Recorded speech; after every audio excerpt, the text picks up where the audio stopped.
Um, y'all, I really just finished watching a couple of sermons from Stephen Furtick and T.D. Jakes, and one that's really just got me shaking and literally trembling and on fire right now is The Chain Breaker Run by T.D. Jakes. Make sure you look it up. I can drop a link right here. My biggest thing right now to y'all is just to know who you are. Okay, don't let these things hold y'all back from what it is God is trying to bring y'all into. Okay, for one of my videos, I was having my prayer time. I felt God tell me to be like Peter. Okay, to tell everyone to be like Peter. Right now, we're in Peter's position, okay? Not necessarily saying exemplify what he did by having that doubt that made him start sinking, but we've stepped out of the boat, okay? And going back to what T.D. Jakes was talking about, having those chains that are constantly pulling us back and having this idea in our mind, since we keep getting yanked back, that those chains are stronger than us, that we don't have the ability to break those chains, that we will forever be in the position that we are in right now. But when we have something that's so strong in front of us, if we're chasing after God, like Peter was stepping out of the ship into Jesus that's in front of him, if we have that ability and we have that power to break that chain.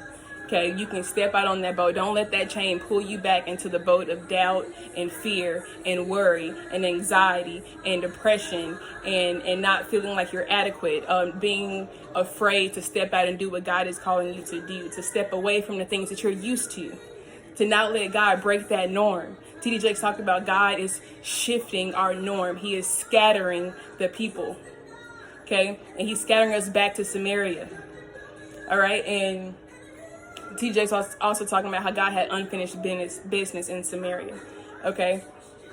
So I feel like right now we are being called to this uneasy place, to this different place, I want to go back to normal. But what if our normal is not where we're supposed to be? What if what we're looking forward to trying to get back to isn't where God wants us to be? All right, so step out on that boat. Be like Peter and step out. Now that you're out, whether or not you're chasing after Jesus, whether or not it's a full-blown sprint, whether or not it's a shaky, wobbly leg that's stepping out on that water, but are you going to be distracted from what's happening to your left and to your right? Are you going to allow your peace to be taken and controlling you and having that storm tell you that you're not going to make it? Have the pandemic take your peace. Have any bad dreams take your peace.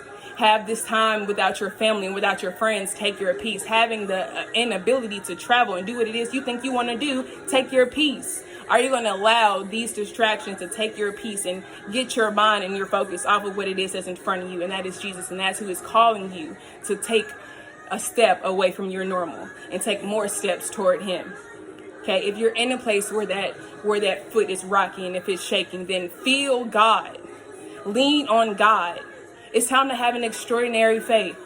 Okay, not like a crazy faith like when the devil tempted Jesus and had him say like, okay, go throw yourself off of this cliff and watch God save you. I'm not saying to lose common sense. Like T.D. Jakes said in his sermon, he's not telling us to lose common sense, but he is telling us to have a strong enough faith to believe that God is bigger than every circumstance that we're in right now. God is bigger than that doubt that is in your heart right now. God is bigger than the pay cut and the hours that we are taking. God is bigger than our health being tested. God is bigger than us losing our loved ones.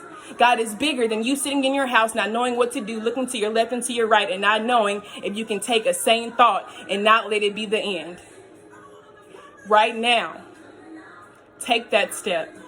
Believe that you can break those chains. Break the chains that are in your family. Break the chains that are in your mind. Wage a war. Right now, I am standing and interceding, waging a war against every single thing that is hindering you right now. I'm waging a war for your peace of mind. I'm waging a war for your ability to even speak to God. I'm waging a war over your faith. I'm waging a war over your strength. I'm waging a war over your health. I'm waging a war over everything that you come in contact with, everything that you allow yourself to see and to speak. I'm waging a war over what God has called you to. I am waging a war for who has authority and dominion in your life and who you put in that seat. I'm waging a war for you, and now it's time for you to wage a war for yourself. Speak Psalms 23 over your life. Speak Matthew 5 over your life. Speak Psalms 91 over your life. I'm fighting for you. I'm fighting for me. And God is calling us to break chains past where we are right now.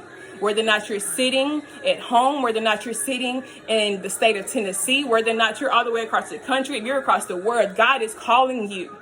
In Spain, in Italy, in Australia, God is calling you. He is calling every single one of us to break a chain.